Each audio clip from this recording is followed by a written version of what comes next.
24 AM en este día martes, comenzando con mucha energía, con mucho ánimo. Seguimos con muchas noticias además sobre la agenda, son días tremendamente noticiosos y vamos a partir hablando de este gran acuerdo en materia de seguridad al que ha convocado el presidente Gabriel Boric, que estaría teniendo algunos problemas, sobre todo a raíz de las declaraciones del fin de semana de la ministra de Justicia, que había... ¿No sé si mi micrófono tiene algún problema? ¿Pero se escucha? ¿Qué dicen? ¿Se escucha bien? Ah, ya. Aquí está. Ya, perdón, estaba tapado mi micrófono. ¿Ahora sí? Ahora sí, perdón, traspié en vivo. Ya, estábamos diciendo que vamos a partir hablando de la agenda en materia de seguridad que ha propuesto el presidente Gabriel Boric, esta convocatoria a un gran llamado nacional que se estaría entrampando a raíz de las declaraciones del fin de semana en torno a dos cosas. La ministra de Justicia, a la que en el fondo no se quiso referir a la situación de Celestino Córdoba, se le preguntó si era un homicida, un delincuente común o un preso político. Ella finalmente dice que no le compete pronunciarse. Ayer el gobierno salió a corregir esta situación, ella misma se retractó, dijo que era un delincuente común, que estaba condenado por un hecho común, lo dijo también la vocera de gobierno. Y también lo que generó polémica, sobre todo con la oposición, es que sigue insistiendo el gobierno en seguir tramitando el proyecto de indulto para los llamados presos de la revuelta social, que para la oposición sabemos no son presos de la revuelta social, sino más bien simplemente delincuentes. Esto ha generado algunos problemas. Ayer los senadores de RN visitaron La Moneda, se reunieron con el presidente Gabriel Boric, pero hay mucha división dentro de la oposición. Esto generó también molestia a los diputados de Renovación Nacional, que dicen que hay que ponerle condiciones concretas al gobierno, que no se pueden dar señales equivocadas, que no se puede hablar de seguridad y al mismo tiempo relativizar hechos de violencia a través de esas declaraciones del fin de semana. Vamos a revisar algunas declaraciones y vamos a profundizar además este tema durante esta mañana. Esperamos que el proyecto pueda avanzar en el Parlamento, pero obviamente hay una apertura a poder conversar y discutir los límites de las distintas propuestas. Esto es parte de un debate y de una discusión, y el acuerdo contendrá todo aquello en lo cual los distintos actores que se sienten en la mesa estén de acuerdo. El tema del indulto, por cierto, que tiene que ser acotado a ciertas causas específicas. Pedimos al presidente de la República terminar con las señales contradictorias. No es posible que se promueva una agenda de impunidad y por otra parte nos pida acceder a un acuerdo por la seguridad. Yo no concuerdo con el llamado del presidente de la República a hacer este acuerdo nacional por la delincuencia. Yo creo que eso es pega de él. Queremos avanzar en un gran acuerdo en seguridad. No es posible entenderlo en una lógica de dar una señal tan contradictoria como indultar a presos del estallido. La seguridad humana, la seguridad de las personas es una prioridad de este gobierno y debe ser una prioridad de todos y todas. Y por lo tanto, nadie puede entenderla como una moneda de cambio. Estaremos luego en nuestro noticiario profundizando, ahondando respecto a este tema. Vamos ahora a la convención, con la Convención Constitucional que envió al borrador de la nueva Carta Magna el informe de las policías, que establece que no serán militarizadas, también con perspectiva de género. Establece que las instituciones profesionales serán profesionales, jerarquizadas, disciplinadas, obedientes, no deliberantes. Se borró también el inciso que establecía que estas policías solamente la iban a conformar carabineros y la policía de investigaciones. Respecto a la perspectiva de género, se habla, ¿no?, de una perspectiva de género en el desempeño de sus funciones y también una paridad de género en el espacio de toma de decisiones. Vamos a escuchar este tema, recordemos, declaraciones sobre este tema, que quedan 8 semanas, 2 meses para entregar ya el borrador de la nueva Carta Magna. Escuchamos. Se aprobó hoy día en la convención quitarle el carácter militar a Carabineros de Chile, y eso lo que va a generar es un debilitamiento de la institución con mayor presencia en las calles de nuestro país combatiendo la delincuencia. Nos parece que es un serio error. Destacar que la norma que propusimos y que se aprobó por el Pleno da cuáles son los objetivos de las policías, que en este caso es resguardar la seguridad y también dar eficacia al derecho y por sobre todo el respeto irrestricto a los derechos humanos como una de sus funciones.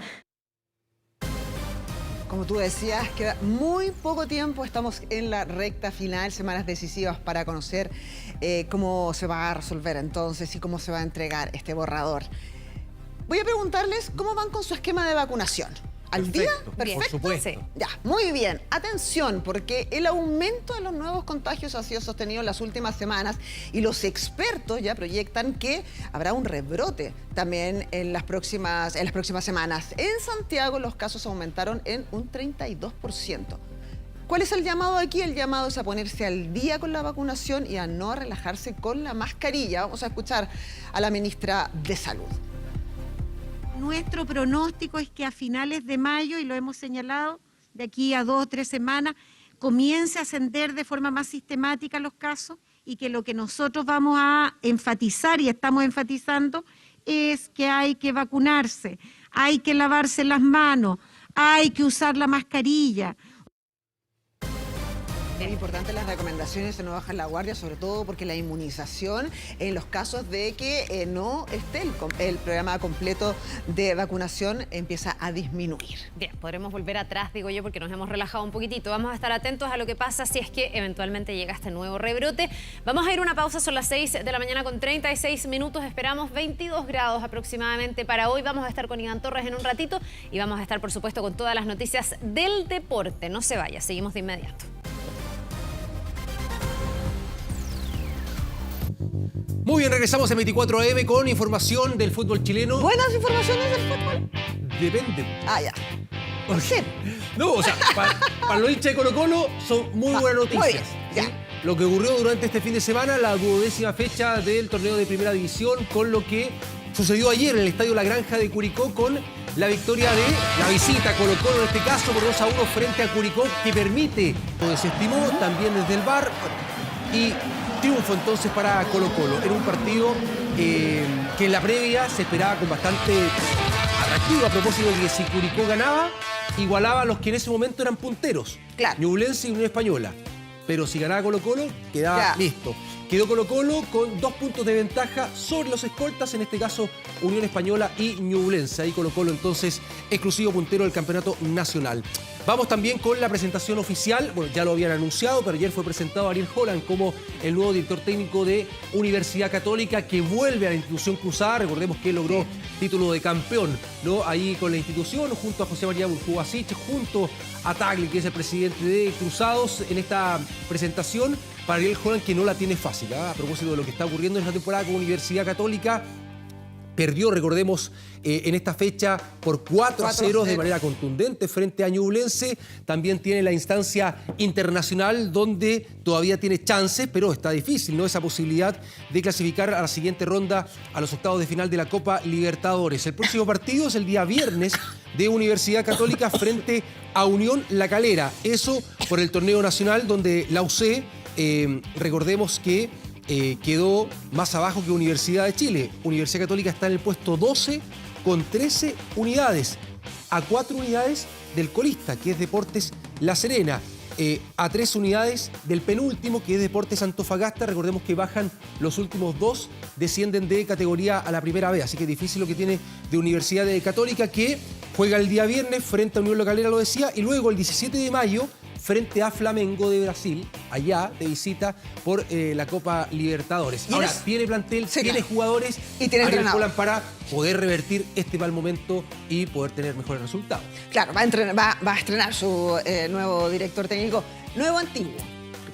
Porque nuevo antiguo, pero exacto, eso también habla muy bien. Y un periodo exitoso dentro del tetracampeonato que se habla de la Universidad Católica. Varios hinchas, la mayoría dicen que mejor rendimiento que tuvo la UC dentro de esos títulos de campeón. Fueron buenos, obviamente, pero con el que mejor les gustaba el fútbol, que tenía esa Universidad Católica de Ariel Holland. Vamos a escuchar las declaraciones de inmediato. No vine acá a apagar un incendio en el corto plazo, sino vine a hacer un trabajo a mediano y a largo plazo con todo lo que eso conlleva, ¿no? Es decir, y el primer paso de ese viaje, o la primera estación de ese viaje, es reconstituir la manera que jugamos al fútbol. Y para mí, el fútbol no es ni ofensivo ni defensivo. Es o jugás un sistema de juego o jugás de acuerdo a cómo se levantan los futbolistas. Que eso siempre va a estar porque son seres humanos, pero vos le tenés que dar la contención. Se comunicaron conmigo, vuelvo a repetirte lo mismo que dije al principio. No, yo tenía otros planes, realmente tenía muchas ganas de ir a ver la Champions. de prepararme para ir al Mundial y recorrer algunos países donde hay entrenadores que yo admiro mucho y que de distintos estilos.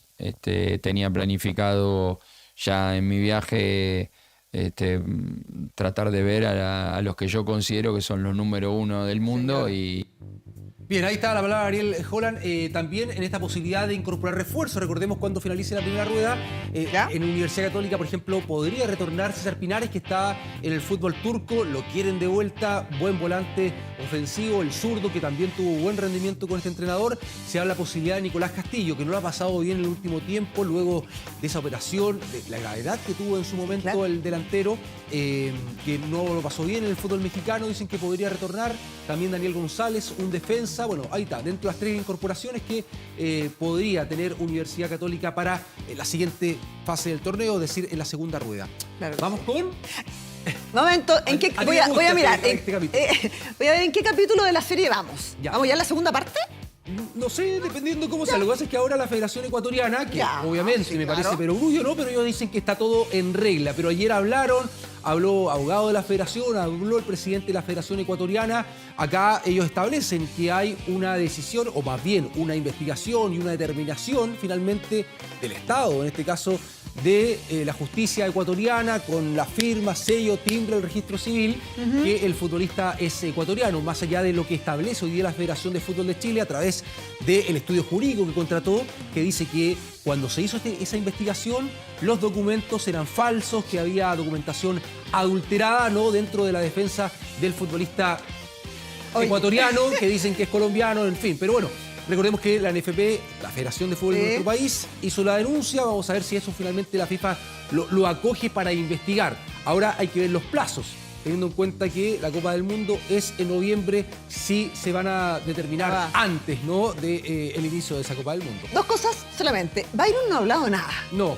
Tiró la otra vez a través de redes sociales, como unos memes, como finalmente ironizando y jugando con esta situación. La familia Pero tampoco. eso llama la atención, ¿no? En su momento, cuando se investigó en Ecuador respecto a lo que estaba ocurriendo. Lo que pasa es que fue una situación que involucró al equipo donde él se formó, a muchos jugadores que tenían sus documentos de manera irregular y que varios de ellos dicen que eran colombianos y finalmente tenían nacionalidad ecuatoriana. Aquí mantenerse en silencio y no vaya a salir la familia después hablando. Ahí sería otro capítulo de la teleserie. Claro, depende que diga la familia. Bueno, tenemos detalles en la siguiente nota.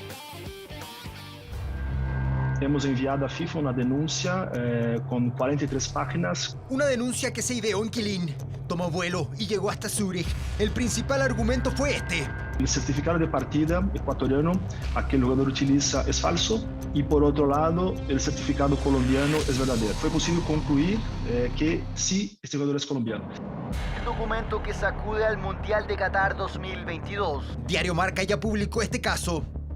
The Sun de Inglaterra también. Chile ha pedido a la FIFA que prohíba a Ecuador clasificarse para la Copa del Mundo.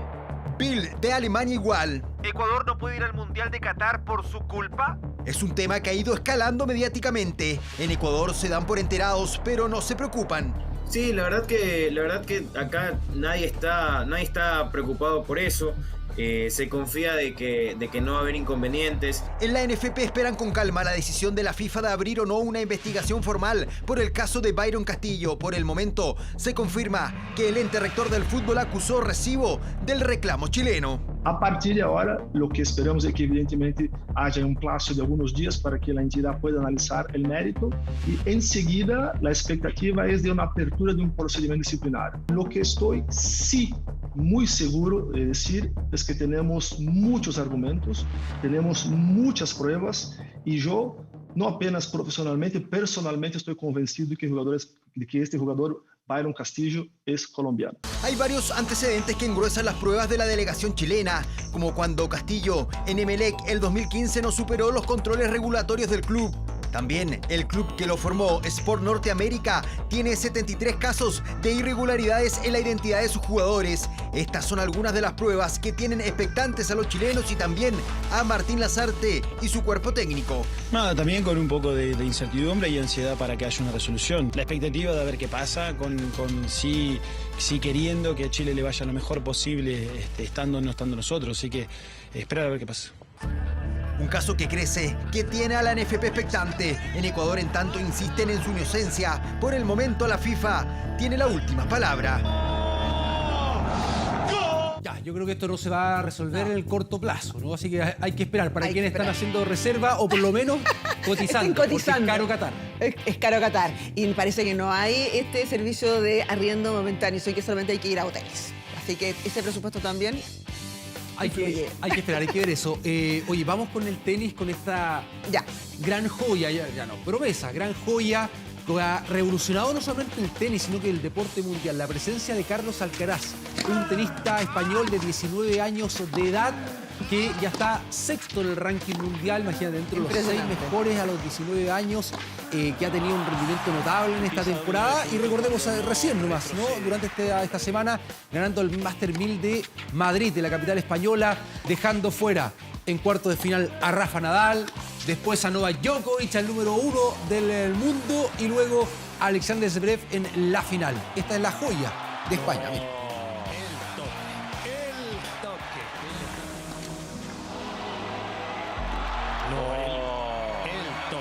El toque que le está dando a esta final Carlitos. ¡Mamma mía! Primero ganó a Nadal, luego a Djokovic. Ayer destrozó a Zverev en una hora de partido. Este chico... El mundo del tenis se rinde ante la magia de Carlos Alcaraz. El español de 19 años estuvo imparable en Madrid y destrozó en 2 sets y en poco más de una hora al número 3 del planeta. Y se va con doble falta. No tuvo que tocar la pelota en los 2 últimos puntos. Aunque tengas 5 años, nos venciste a todos, así que es genial ver que el tenis tiene una nueva superestrella. Vas a ganar muchos Grand Slam y vas a ser el número 1 del mundo. Un emocionante discurso de Alexander Zverev. Los mejores tenistas del mundo alaban al joven prodigio. Carlos puede ganar perfectamente, no veo ningún motivo por el que no puede ganar. Para alguien de su edad es impresionante jugar con esa madurez y ese coraje. Mereció ganar. Una final perfecta para el ya número 6 del mundo, un ascenso imparable, el cambio más notorio de una lista que mantiene intacto los 5 primeros puestos. No me considero el mejor jugador del mundo. Tengo entendido también que mañana voy a ser 6, lo cual me quedan 5 jugadores por delante para ser el mejor jugador del mundo. El Masters 1000 de Madrid tiene nuevo campeón. Carlos Alcaraz en casa ratificó que es la estrella que aspira a convertirse en el recambio de Federer, Djokovic y el mismo Nadal. Notable, con Rafa Nadal a los 19 años, por ejemplo, dentro de las comparaciones, claro. Obviamente el desarrollo doméstico son distintos, era quinto del mundo, ¿no? Ya. Cuando cumplió 19 años de edad. Federer está 30 y algo, su majestad, para muchos el mejor tenista de la historia, que todavía puede dar más en el circuito. Y Novak Djokovic estaba dentro del puesto 63, más o menos, cuando tenía 19 años de edad. Reitero, hay desarrollo distinto. Imagínate, Nadal quinto, Djokovic 63, y hoy día Djokovic es el número 1 del mundo y Nadal todavía se mantiene en el circuito. Es una generación que también ha tenido figuras muy importantes, sobre todo en el tenis español, referentes muy importantes que de alguna manera también yo creo que pueden influir en este desarrollo mental, en el desarrollo físico, en todo lo que significa una disciplina y un deporte tan exigente como el tenis. Claro, entrena, por ejemplo, con un gran extenista español, Juan Carlos Ferrero, ¿viste? ¿no? Carlos Alcaraz. Vamos ahora con esta imagen. Mira, quiero que vean la pantalla, algo que ha dado la vuelta al mundo. Esto ocurrió en el fútbol ecuatoriano, ¿no? Un hecho insólito. Esto entre Chacaritas y Atlético Santo Domingo. Esto es la primera fase de la Copa de Ecuador. Con el técnico Juan Ávila de Chacaritas que... mira lo que hizo en esta jugada. Pero ay. Algunos dicen que se tiró se creó una teca. Bueno, ahí interviniendo, ¿no?, con el jugador rival que quería que el balón no saliera de la cancha. Hay risas de los comentaristas quienes están en el relato. Mira, y no lo expulsaron. Fue lo que llamó la atención. Bueno, él se preocupó de inmediato, dijo, bueno, fue casual, yo no quería finalmente golpear. Tuvo como una reacción, mira, y de levantar la pierna y después le dio y golpeó al rival. Pero, bueno, no lo expulsaron, dijeron no. Y ya no pasó a mayores, pero, bueno, llamó bastante la atención. Bueno, con esta imagen, con esta situación... Hoy me llegó a doler a mí. Ocurría en el fútbol ecuatoriano y en la Copa de Ecuador. 6:58. Vamos a hacer una pausa y nosotros vamos a regresar con más aquí en 24 AM. Coméntenos en nuestro hashtag 24 AM para que así estemos comunicados durante toda esta mañana también.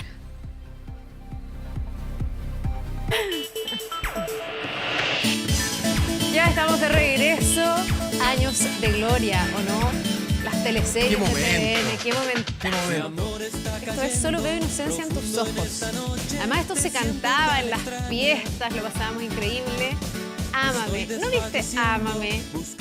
Iván Torres que pone cara de ¿what? Buenos días, Iván. ¿De qué ¿No hablan? viste Ámame? No, prácticamente no veo teleseries. Pero tú Pero que esta llevas, era muy buena esta teleserie. La música sí lo ubico perfectamente. tú que llevas tantos años en este canal, sabrás que esta es una época No, sí, de gloria. estoy o sea, clarísimo, pero ahora que veas esta teleserie, es que no tengo tiempo para eso. Yo el tiempo que tengo es para el cielo, ¿no? Pero para ver esto televisión... imagínate que era el hit juvenil. Yo lo veía cuando estábamos en el colegio. 1993, ¿cómo olvidarlo? Fiesta de colegio, bailábamos, sí. como bien decías Oye, tú, bailábamos y cantábamos esta canción. ¿Sí o no? Esas teleseries fueron épicas, yo las conozco, pero no todas tuve tiempo de verlas. ¿Sabes la que yo vi que me gustó mucho? Fue Romané. Esa sí. ¿Cuál? Romané. Esa Ah, sí. sí, también. Sí, pues.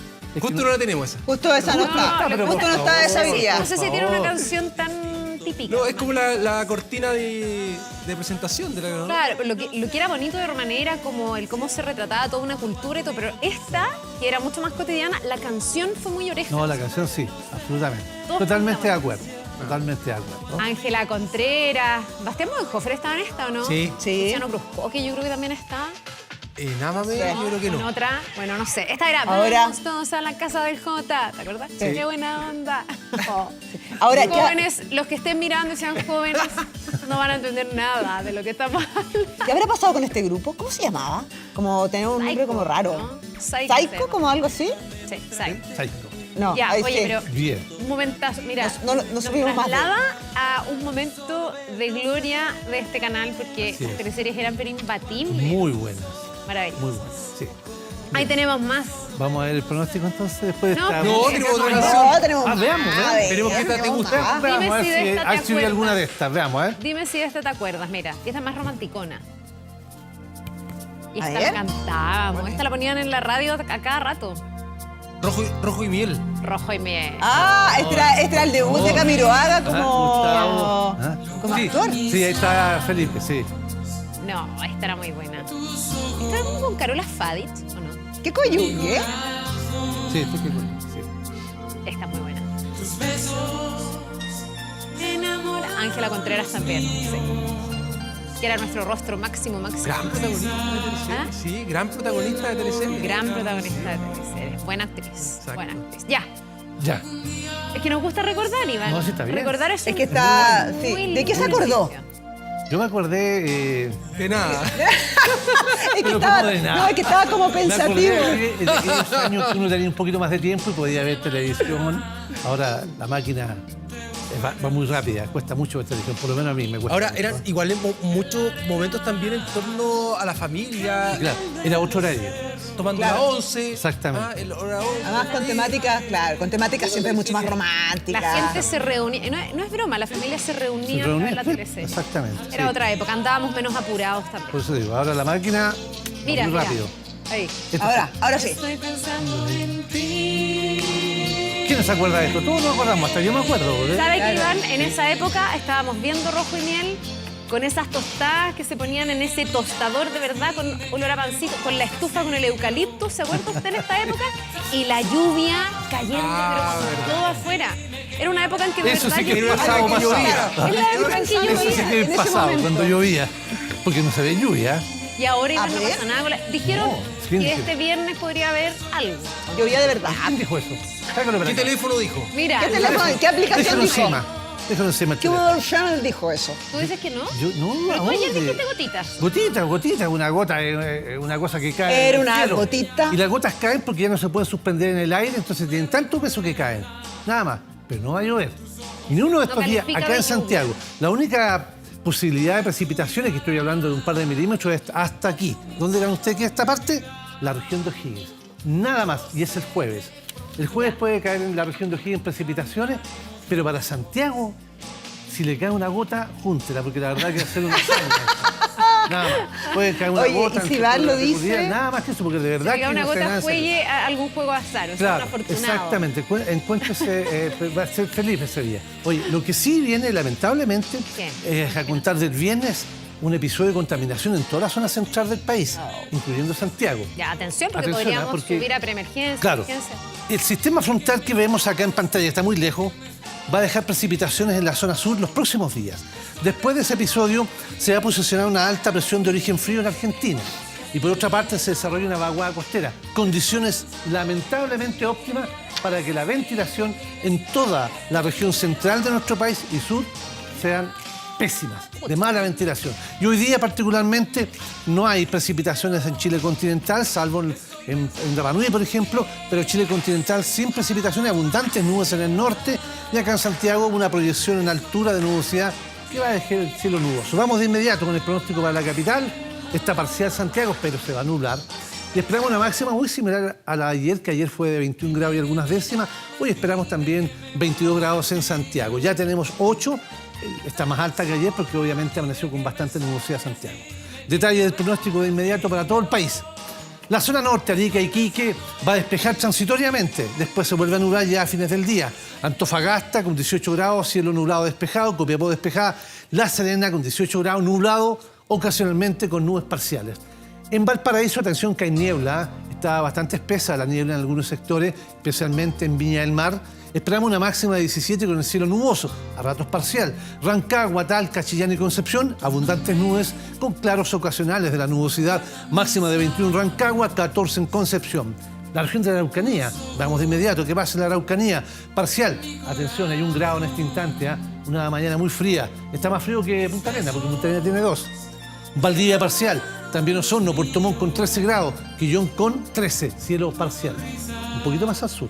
En la región de Aysén se espera cielo parcial en Coyhaique con 11 grados, 14 en Chile Chico, con cielo claro. Puerto Natales y Punta Arenas solamente nubes parciales, máxima de 12 y 11 grados. Y Puerto William muy nuboso con 9 grados. Reiteramos pronóstico de la capital el día de hoy, parcial a nublado y la máxima como ayer, 22 grados. Y atención, baja la temperatura el día jueves a unos 15, 17 grados, se va a mantener nublado, pero el viernes que algunos de estos aparatos que aparte de servir gotitas, dicen estos aparatos que voy a ayudar en Santiago, yo lo descarto. Incluso el viernes va a salir el sol, o sea, vamos a ver el sol porque el sol siempre sale. ¿En serio, Iván? Sí, va a estar prácticamente despejado la tarde del viernes. Los celulares son bien alaraco en general. Sí. Generalmente muestran lluvia y estoy diciendo no, mentira. Sí. Yo para el tiempo ocupo mi teléfono. Sí. Para llamar a Iván Torres, o para mandarle un mensaje. Claro. Igual. Y acertado. Cuando tengo que, por ejemplo, en serio, vamos a transmitir el rally en el sur, las condiciones del tiempo están poco... Iván, vamos a transmitir en este horario justo en la carrera. Y yo lo que hago, miro el teléfono y le cuento. No había que decir, ¿no? Parece que me embarré. Gracias, Iván. Gracias, Iván, que tenga buen día. Gracias, Iván. Es muy bueno. Ya. Ya, vamos a informaciones de las últimas horas de inmediato junto a Carlos Godoy. Cambiamos de tema. Carlos, ¿qué tal? Te saludamos. Muy buenos días. Buenos días.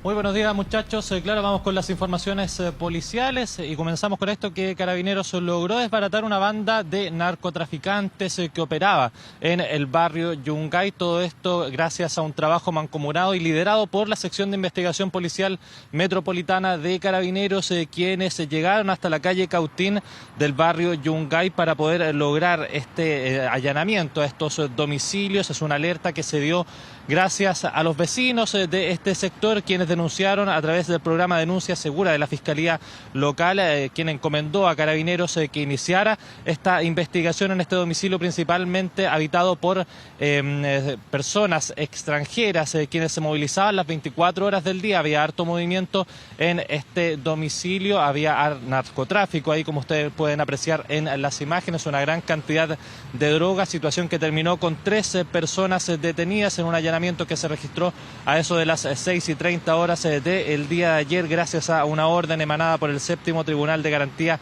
de Santiago, que contó con el apoyo de la Sección de Investigación Policial, también el personal del GOPE, radiopatrullas y también adiestramiento canino que, como yo les comentaba, culminó con la detención de 3 ciudadanos dominicanos de 24, 27 y 28 años, 2 de ellos que se encontraban en situación irregular en el país. El allanamiento también culminó con una gran cantidad de droga incautada y también dinero en efectivo. Vamos a escuchar algunas declaraciones entregadas por personal de Carabineros en relación a esta caída, a esta banda de narcotraficantes que operaba en el barrio Yungay, en el centro de Santiago.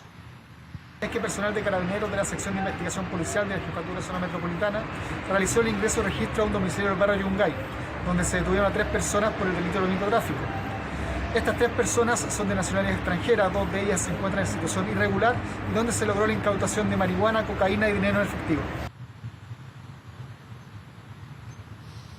Ahí estaban las declaraciones por parte de Carabineros, marihuana, cocaína y también dinero en efectivo. Esa parte de la incautación realizada en este domicilio del barrio Yungay gracias a este trabajo por parte de Carabineros. Muchachos. Bien, muchísimas gracias, Carlos. Nos vemos, un buen día. Venga, buenos días. Vamos a cambiar de tema y vamos a hablar de lo que estábamos comentándoles en la mañana, de esta alza en los casos de COVID. Casi la mitad de las comunas del país ha incrementado sus casos activos de COVID-19. Es una expansión que por primera vez se ve desde mediados de febrero. Los expertos aseguran que podría ser el inicio de un nuevo pico. Le vamos a preguntar a Daniela González, a quien ya vemos en pantalla. Dani, ¿cómo estás? Muy buenos días.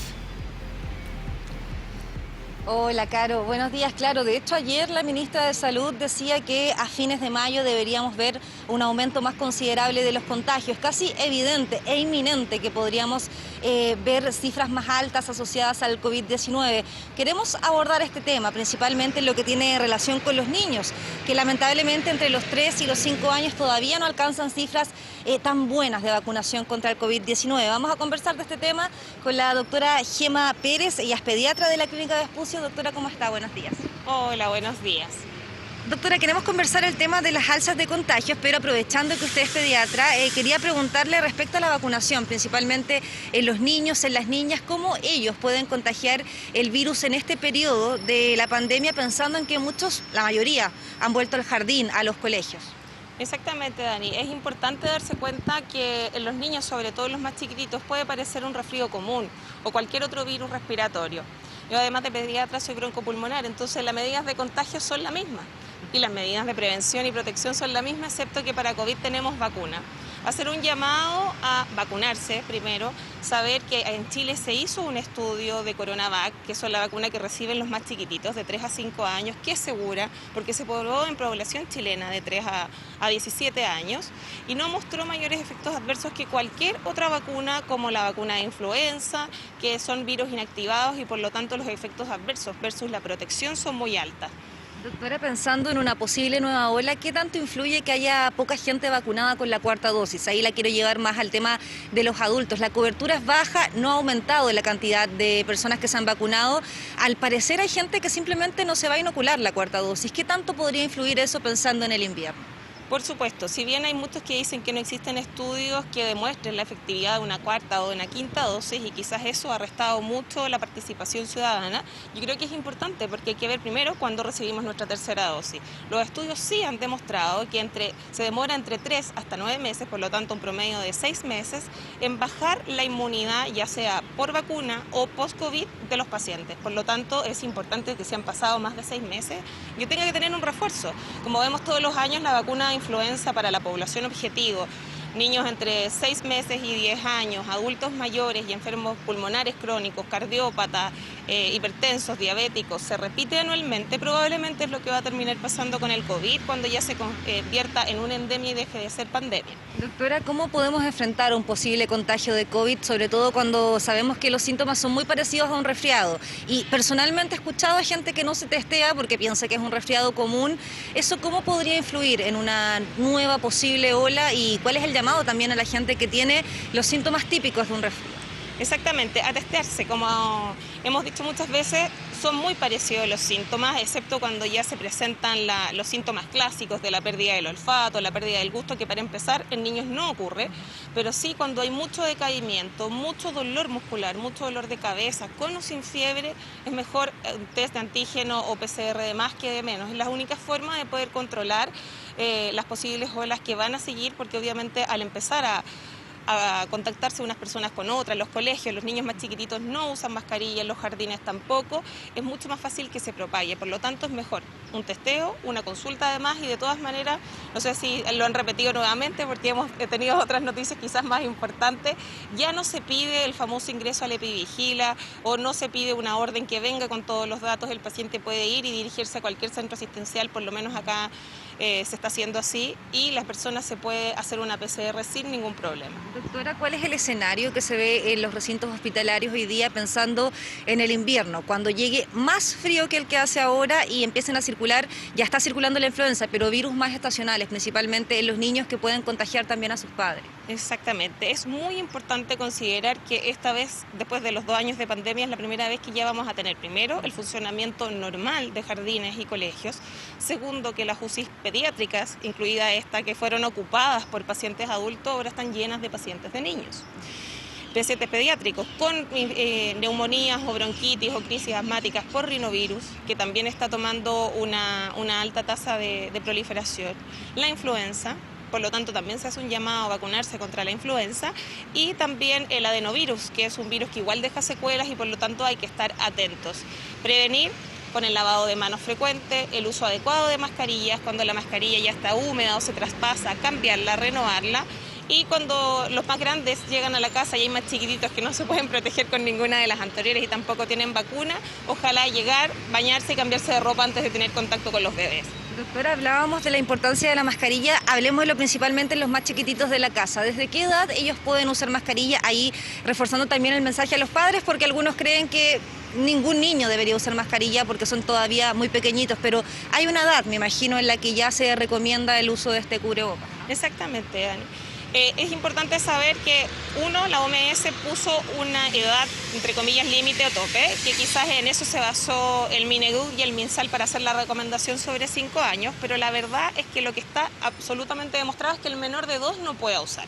Más de no poder usar porque esté prohibido, es por un tema práctico de desarrollo cognitivo y psicomotor.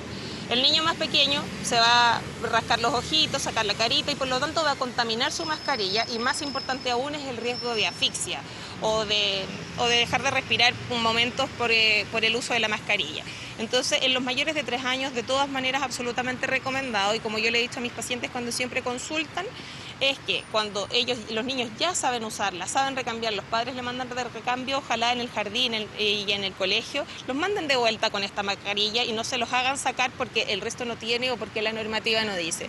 Los niños son mucho más adaptados a todos los tipos de pandemia, a las órdenes y a recibir de mejor forma lo que los adultos muchas veces nos cuesta. Doctora Gema Pérez, pediatra de la Clínica Vespucio, muchas gracias por esta conversación tan importante, principalmente cuando han comenzado a aumentar los casos de COVID-19. Allí la doctora nos hablaba de la importancia de la vacunación. Entre los 3 y los 5 años hay una tasa de cobertura bastante baja, así que ahí se refuerza el llamado a los padres, a las madres, a vacunar a los niños, pensando en que en el invierno vienen virus estacionales, la influenza, probablemente se pueden confundir los síntomas de cualquiera de estos virus con el COVID, por eso es importante tener inmunizados, protegidos a los más niños, aunque por supuesto también es importante que todas las personas puedan seguir cumpliendo el esquema de vacunación para evitar que los contagios aumenten aún más de lo que ya estamos viendo. Exactamente, información relevante, importante. Muchas gracias a Daniela González, también a la doctora Gema Pérez por ese llamado, ¿no? Ojalá que la ciudadanía, por supuesto, responda con este proceso de vacunación para evitar, ¿no?, una nueva ola que algunos expertos dicen que podrían aumentar y bastante los casos de COVID conforme pasen las semanas. Un abrazo, que estén muy bien. Buenos días. Gracias, Dani. 7 de la mañana con 22 minutos. Avancemos a otros temas. El gobierno está trabajando en su proyecto de reforma tributaria. Es un proyecto que debería ingresar en junio al Parlamento. Y ya el ministro Marcel ha delineado algunas novedades. No se habla ya de un impuesto a los súper ricos, sino más bien un impuesto a la riqueza. ¿En qué consiste eso y qué reacciones desató lo que dijo en Estado Nacional? Vamos a revisar. Patrimonios inmobiliarios o financieros como herencias o donaciones serían parte del impuesto a la riqueza que este domingo detalló el ministro Mario Marcel en Estado Nacional. Una reforma tributaria que ya se dibuja. La interrogante, ¿incluirá el proyecto del impuesto a los superricos que hoy está en el Congreso? Cuando se hablaba del impuesto a los superricos, me parece que se hablaba de personas con un patrimonio superior a los 22 millones de dólares. Sí. Eso corresponde a lo que debería ser la parte más alta de este impuesto y la parte más baja partirá de 5, 6, 7 millones de dólares. Es el corazón del programa de gobierno del presidente Boric. La reforma tributaria pretende recaudar 4 puntos del PIB para financiar programas sociales. 1,5 puntos vendrían de más impuestos a las personas y se contempla, además, tributos especiales a la minería para combatir el cambio climático y bajar la evasión. Está ratificada la voluntad que tiene el gobierno del presidente Gabriel Boric de que los más ricos de Chile paguen más impuestos para de esa manera poder financiar los programas sociales de apoyo a la ciudadanía. Y el gobierno planteó bien claramente que va a presentar en junio toda la reforma tributaria global, completa. Otra cosa es que, desde el punto de vista legislativo, se van a introducir distintos proyectos. Junio es el mes clave para la reforma tributaria. Sin embargo, esta idea de un impuesto a la riqueza no genera unanimidad. El gobierno tiene que tomar una decisión. Si quiere atraer inversión o si quiere espantar inversión. Me sorprende que el gobierno le cambia los nombres a las cosas que parecen lo mismo, como si fueran bioequivalentes. Los expertos también se dividen ante este impuesto a la riqueza, que será sobre el stock de recursos, es decir, el patrimonio, y no sobre el flujo, como el ingreso. Yo creo que va en un buen camino. Te reitero, no conozco los detalles, entonces es muy difícil hacer una evaluación, pero creo que va en un camino correcto. Implica una gran capacitación, implica invertir bastantes recursos en base de datos y cosas por el estilo. Este es un impuesto que, como lo hemos dicho hasta el cansancio, ha fracasado en la mayoría de los países en los cuales se ha implementado, porque no logra recaudar lo que se espera. El ministro Marcel ya calibra su reforma tributaria, eje central del programa económico del presidente Boric. Bien, 7 de la mañana con 25 minutos. Vamos a la pausa en 24 AM. Ya vienen las noticias internacionales. Profundizaremos también, por supuesto, ¿no?, respecto a esta reunión que sostuvieron parlamentarios de Renovación Nacional con el gobierno. Eso y más a la vuelta de esta pausa.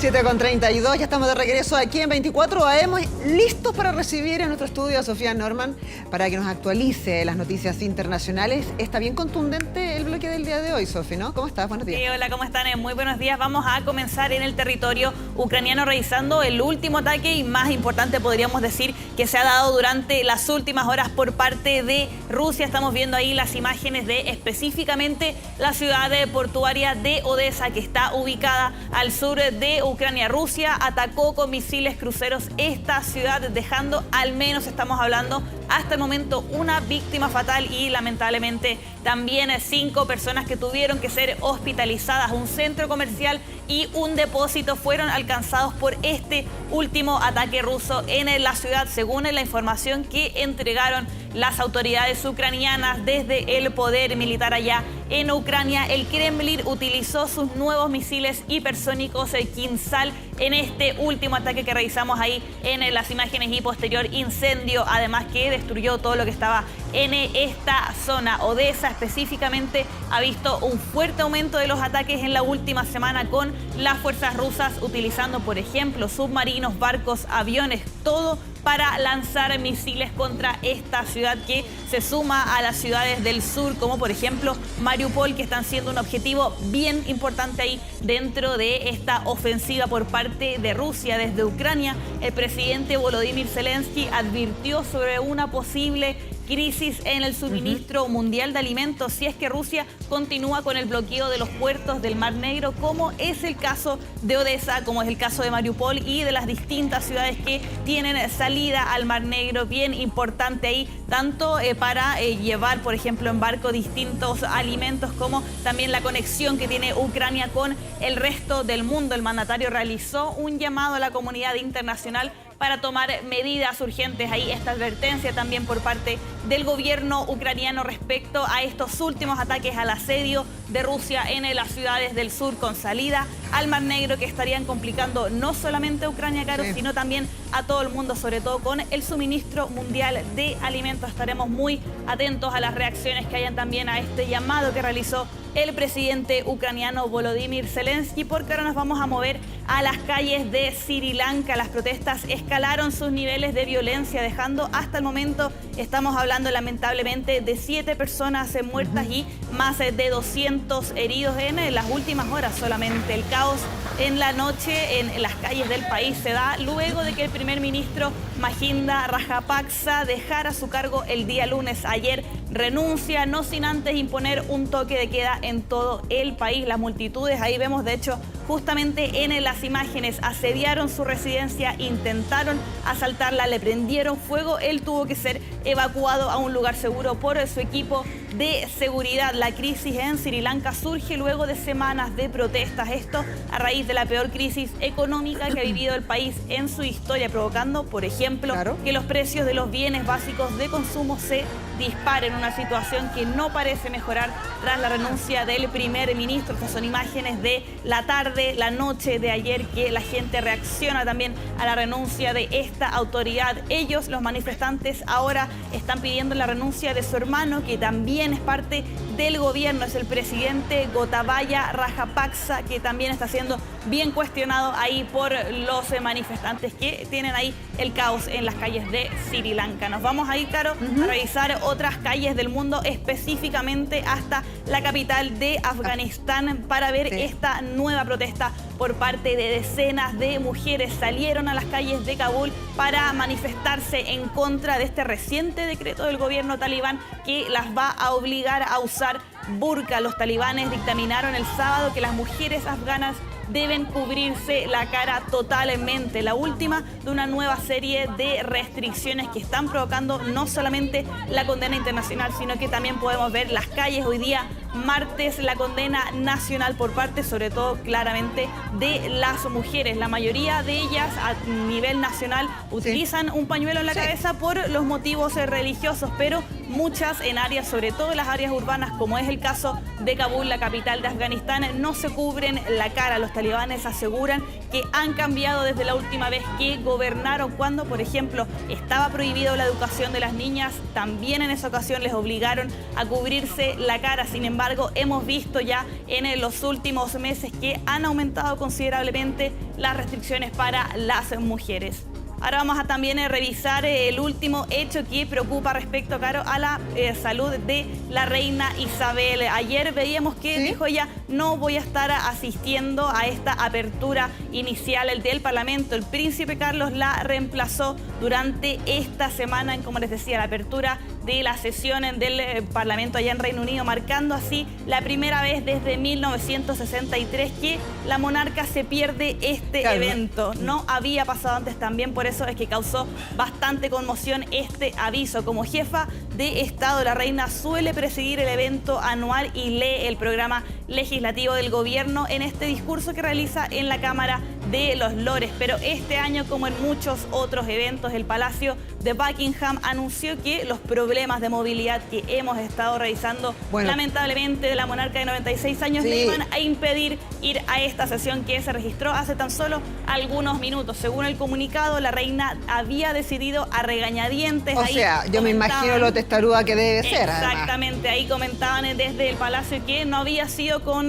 mucha alegría que la reina finalmente había decidido, con consulta a sus doctores, que no iba a ir a esta inauguración estatal. Solamente, Caro, se había perdido 2 aperturas anteriores, en 1959 y 1963, cuando ella estaba embarazada de sus hijos Andrés y Eduardo. Y para terminar, vamos a revisar las siguientes imágenes. La temporada de subastas en Nueva York, allá en Estados Unidos, empezó esta semana con todo un hito histórico en el arte pop. Ahí estamos viendo una figura que yo creo todos sabemos de quién es. Emblemática, claro. Andy Warhol se vendió en esta última venta de una Marilyn en 195 millones de dólares, esa que estamos viendo ahí en las imágenes. La pieza se vendió en la Sala Christie's en un tiempo récord de 4 minutos. Expuso la serigrafía Shot Sage Blue Marilyn, creada por el célebre artista Andy Warhol en el año 1964. De esta forma, la obra superó así al cuadro de Mujeres de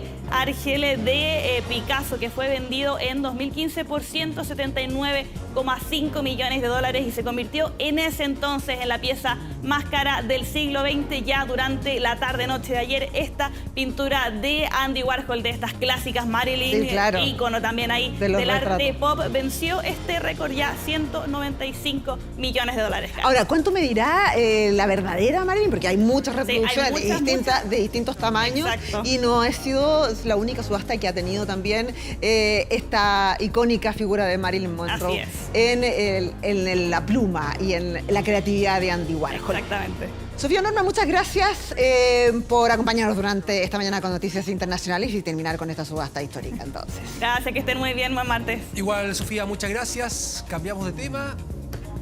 Dani Linares, sí, a propósito del precio de distintos productos que suben y harto, ¿no? ¿Podemos ahorrar en servicios básicos? ¿Qué pasa, por ejemplo, con la energía eléctrica, que también nos sube la cuenta de la luz? Dani Linares, con harta información. Si salimos de la casa, por ejemplo, y desenchufamos el televisor, ¿cuánto podemos ahorrar? Dani, ¿cómo estás? Buenos días. Tips, Dani, por favor. Buen día. ¿Cómo les va? Muy buenos días. Claro, porque a veces en lo cotidiano uno puede generar mejoras, ¿no? En la cuenta de la luz. Hay tanta cuenta que hoy día nos está golpeando el bolsillo. Por ende, lo que podamos hacer en casa sin duda es importante. Así que vamos a analizar todos esos datos, pequeñas cosas, pequeños cambios que podemos tener en nuestro actuar cotidiano para poder ahorrar, junto a Humberto Verdejo, que es académico de la Escuela de Ingeniería Eléctrica de la Universidad de Santiago de Chile, que nos acompaña. Humberto, bueno, partamos por eso que quizás es lo que más se comenta, ¿no? Si desenchufar las cosas en la casa me va a significar un ahorro real en la cuenta de la luz. Y en el contexto actual de condición de frío, esos ahorros resultan ser un poquito marginales. Yo creo que hay que ir por otra línea. En primer lugar, recurrentemente en el invierno utilizamos muchas veces el hervidor, y el hervidor por sí es un elemento que consume alta electricidad en pocos instantes de tiempo, pero en la suma en el mes puede considerar un alto costo. Y ahí en ese punto es hervir ojalá una vez nomás y mantener el agua, algún termo, ¿cierto? Y no estar cada vez que me hago un té, un café, utilizando el hervidor. Efectivamente, usar los termos para calentar el agua una vez, servirlo una vez y no tener que estar utilizando el hervidor todas las veces. En segundo lugar, y una cosa que muchas veces se nos olvida y justo cuando llega el invierno lo recordamos, es el tema de la aislación de las casas. Cuando utilizamos estufa, la que sea eléctrica, parafina o gas, recurrentemente no nos damos cuenta si las ventanas tienen alguna filtración de aire y eso pierde la capacidad que tiene el artefacto de mantener el espacio calefaccionado. Entonces también todavía estamos a buen tiempo de poder de repente sellar las ventanas o las puertas de tal manera que el calor se mantenga dentro del hogar. Y lógicamente en la situación de pandemia recurrentemente tenemos que ventilar, por lo tanto es bueno tener en cuenta esos dos elementos. Lo mismo esos productos que venden, por ejemplo, para las puertas, ¿no? Que se ponen debajo para que el aire no se vaya por ahí. Ese tipo de elementos que son de una acción bastante cotidiana, fácil de poder solucionar en casa. Justamente la idea es que si utilizamos calefacción, la que sea, la eléctrica, digamos, si la comparamos al año anterior, no ha subido de precio, digamos, la tarifa de momento, pero sí tenemos el caso de la parafina y el gas que ha subido porque son combustibles, la guerra en Ucrania, en el mundo ha hecho que ese combustible suba y eso impacta directamente en el usuario final. Entonces, primero, usar el termoeléctrico. Segundo, preocuparnos de que las casas estén aisladas en la manera que se pueda y lo más simple posible. Y en tercer lugar, siempre utilizar artefactos con etiquetado de eficiencia energética. Lo primero es que estén certificados por la Superintendencia de Electricidad y Combustible y lo segundo que ojalá este etiquetado son diferentes letras, digamos, que van de la verde hasta la roja, digamos, y mientras más cerca la verde o la I y la B estén, más nos van a permitir ahorrar en relación a otro electrodoméstico que no tenga la misma tecnología. Entonces, con ese tipo de cosas, si bien es cierto, vamos a poder ahorrar un poquito y poder ayudar a la economía familiar. Hablábamos del hervidor, pero hay otros también electrodomésticos que son de alto consumo, independiente que sean eficientes energéticos, por ejemplo, el microondas, la lavadora, ¿no? Son elementos que uno podría de alguna manera organizar su uso en la casa, la lavadora, por ejemplo, en horarios donde la tarifa eléctrica no sea más costosa.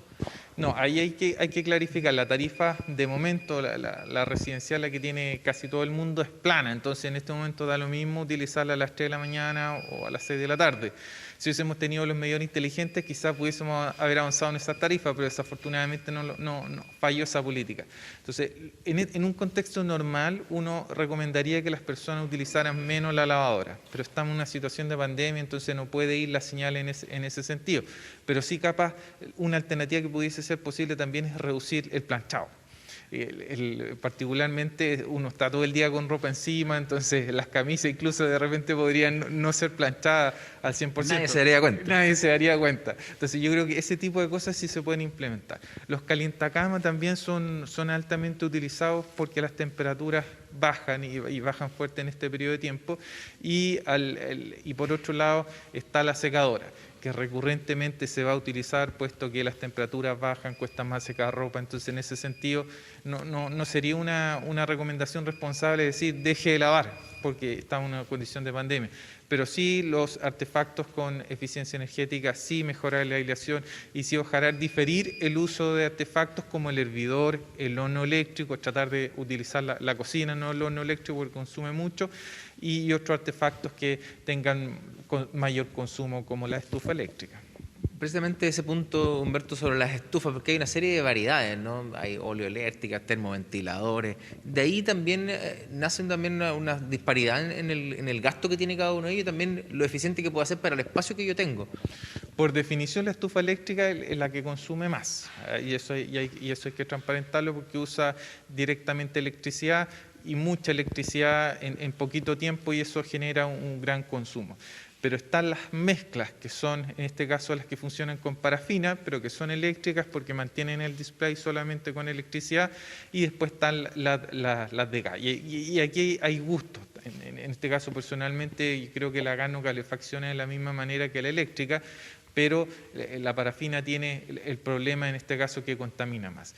Y el último sistema de calefacción que tenemos, que es el aire acondicionado, que propiamente tal no es un sistema de calefacción como la estufa, pero también da algunas prestaciones y de una otra manera también podría consumir un poco menos en la medida que tenga esta tecnología, los famosos aire acondicionados que son inverter.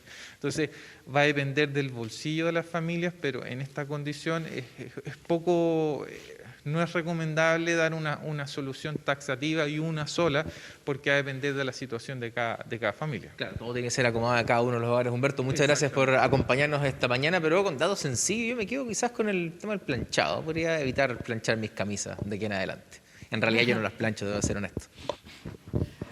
Ahí está Dani Linari con esos consejos. Yo nunca había leído muy bien esa información del consumo. Ahora me quedó clarísimo, voy a tener que fijar más y guardar el papelito porque uno como que gente se lo saca.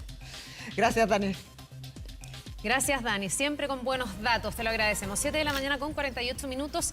Vamos a cambiar de tema. Les contábamos al partir que ayer un grupo de senadores de RN llegaron hasta el Palacio de la Moneda para reunirse con el presidente Boric. Le entregaron propuestas en materia de seguridad. Queremos conversar de la viabilidad o no de este gran acuerdo en materia de seguridad. Estamos en contacto con el senador José García Ruminot, que nos acompaña esta mañana. Muchísimas gracias, senador. Bienvenido. Buenos días. Muy buenos días, Carla. Gusto de saludarla. Muchas gracias por la invitación. Gracias a usted por estar con nosotros. Lo primero es saber cuál es el espíritu de esta reunión que generó miradas bien distintas dentro de RN. Algunos se enojaron, decían que esto es hacerle fácil la vida al gobierno. Escuché al senador Osandón, por ejemplo, decir, bueno, ¿por qué tenemos que llegar a un acuerdo? Que el gobierno se haga cargo del problema de la seguridad. ¿Qué piensa usted de eso? En primer lugar, señalar que esta reunión se gestó hace aproximadamente 15 días. Luego de que en la macrozona sur se ocurrieran hechos de violencia terrorista, y que el gobierno, frente a su decisión de no renovar el estado de excepción constitucional, los senadores de Renovación Nacional e Independiente, las senadoras y los senadores, somos 12, dijimos, bueno, ¿cómo enfrentamos esta situación? la ciudadanía está en una situación de completa indefensión al no decretarse, al no renovarse el estado de excepción constitucional. Y dijimos, mire, creemos que el gobierno tiene un diagnóstico profundamente equivocado. Sus ministros hacen declaraciones que son profundamente desafortunadas. Tratan de presos políticos a personas que no lo son, porque en Chile no hay presos políticos. Son personas condenadas o procesadas por delitos extraordinariamente graves que ponen en riesgo la vida de las personas, la seguridad, la integridad de las personas, que significa la destrucción de bienes públicos, de bienes privados. Esa es la situación verdadera. Entonces, el gobierno tiene un diagnóstico equivocado, sus personeros emiten declaraciones completamente equivocadas, que significa negar la violencia, que significa no condenarla con la suficiente energía. Entonces dijimos, bueno, vamos donde el presidente, vamos a decirle lo que está pasando y a entregarle nuestras propuestas. Algunas de ellas son proyectos de ley que están en tramitación, son de nuestra autoría, de nuestras senadoras y senadores, y por lo tanto a pedirle al gobierno que tenga una visión mucho más completa, pero sobre todo que rechace la violencia con más energía y que tengamos instrumentos que permitan dar más protección y más seguridad a nuestra población. ¿Qué petición concreta, senador, le hacen? Esta reunión. Sí, ¿qué petición concreta le hacen al gobierno? Porque esta mirada es compartida por los críticos de esta reunión, que dicen, bueno, el gobierno tiene herramientas, por ejemplo, aplicar el estado de excepción. El gobierno no quiere aplicar el estado de excepción, está trabajando un proyecto que habla de un estado intermedio. Para usted, ¿es una prioridad, es una condición para apoyar una agenda o un gran acuerdo en materia de seguridad que el gobierno restituya el estado de excepción en la macrozona sur? Para nosotros es fundamental que nuestras Fuerzas Armadas tengan respaldo jurídico para participar del control del orden público, particularmente del resguardo de la infraestructura crítica. Perdón, ¿y en esa figura con estado de excepción o en este estado intermedio? ¿A usted le hace sentido esta idea del estado intermedio, que sería las Fuerzas Armadas resguardando rutas, carreteras, pero bajo el mando de un civil y no de un jefe de la Guardia Nacional, como ocurre en estado de excepción habitualmente como lo conocemos? ¿Está bien aquello? ¿Le hace sentido el estado intermedio? ¿Están los votos de ustedes en RN? Carla, para nosotros el ideal es el estado de excepción constitucional.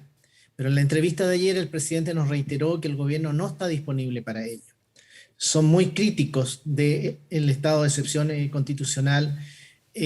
Nosotros creemos, porque tenemos los números, tenemos la vivencia, yo soy senador por la región de la Araucanía, ¿sí?, de que durante el estado de excepción constitucional disminuyeron los delitos, disminuyeron las acciones violentas, y que luego de que se le puso término, no se renovó, bueno, han aumentado en algo así como un 170%.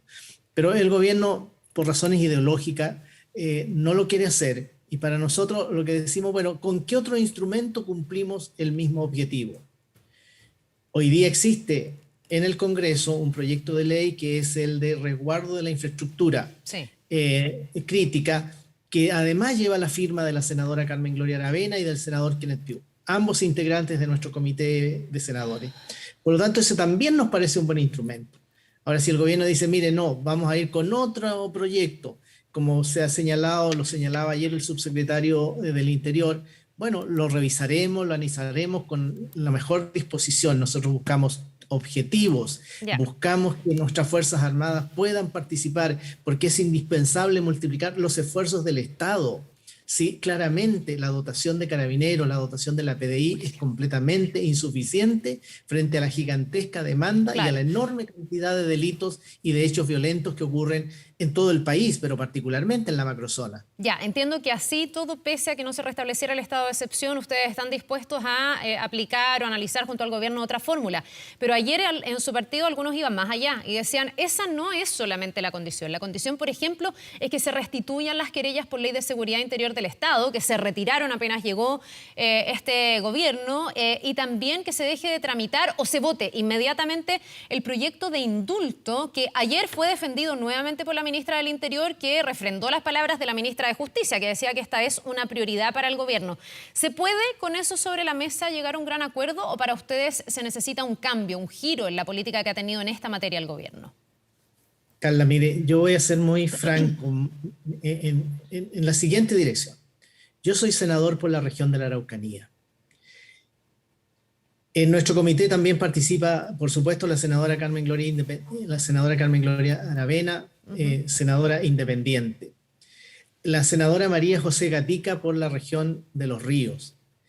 Esta reunión con el presidente de la República surgió por la situación de violencia en la macrozona sur. Entiendo que hubo harta resistencia, ¿eh? Incluso usted menciona ahí a la parlamentaria por Los Ríos y entiendo que había algunos que no estaban tan convencidos de esta reunión con el presidente, por lo mismo.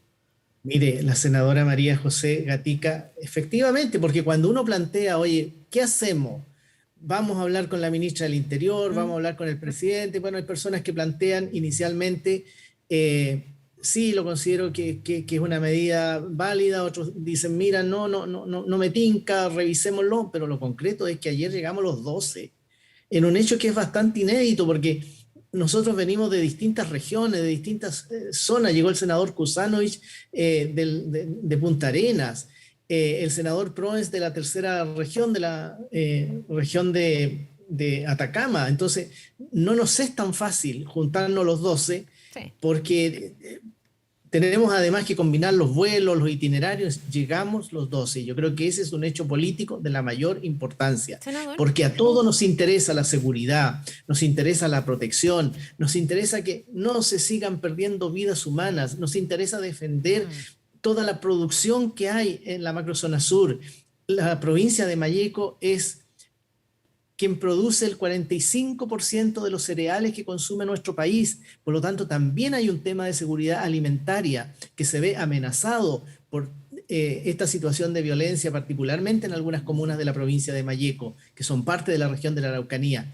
Ese fue nuestro propósito, ese fue nuestro objetivo. Senador, ahora, sí, pero no me ha contestado lo que le preguntaba del indulto, porque en el fondo hay diputados, incluso de su sector, de su partido, que dicen, mientras el indulto esté sobre la mesa, no vamos a entregar nuestros votos para una agenda en materia de seguridad. Entonces mi pregunta es si usted le planteó ayer al presidente, al gobierno, esa condición, que sea retirado o tramitado rápidamente, votado ya ese proyecto de indulto que sabemos no tiene los votos hoy día.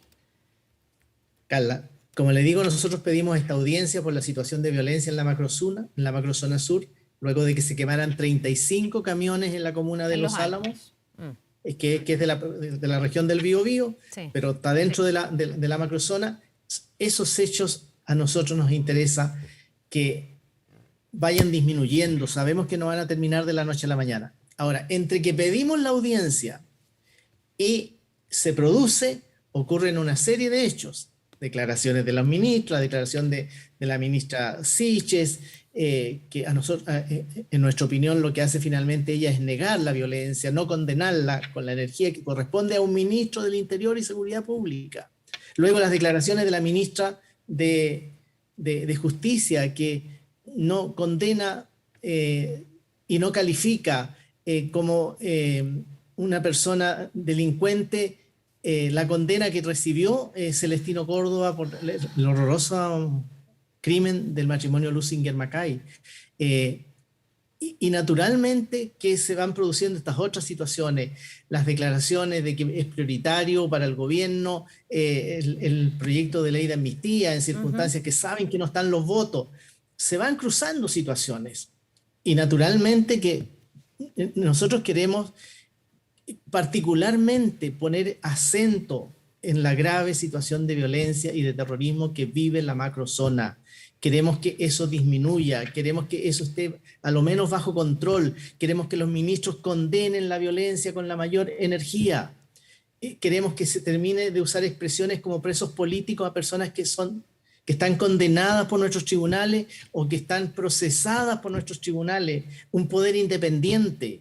A eso fuimos. Bien. A eso fuimos. Ya. Ahora, si se ponen otras condiciones y si surgen otras materias, bueno, las vamos a ir mirando, si todo tiene validez, pero no perdamos la mirada que el país tiene que tener en la macrozona sur. Bien. La violencia de la macrozona sur, el terrorismo en la macrozona sur es un problema de Chile. No es solo un problema del sur de Chile. Sí, es un problema tremendo que a todos nos tiene preocupados. Vamos a ver hasta dónde se puede alcanzar algún acuerdo que permita eso, devolverle calidad de vida y tranquilidad a la gente de la macrozona sur y abordar también otros temas en materia de seguridad y delincuencia. Muchísimas gracias, senador García Ruminot, que le vaya muy bien, que tenga muy buen día. Muchas gracias, Carla. Muy buenos días. Nos vemos. Gracias por la entrevista.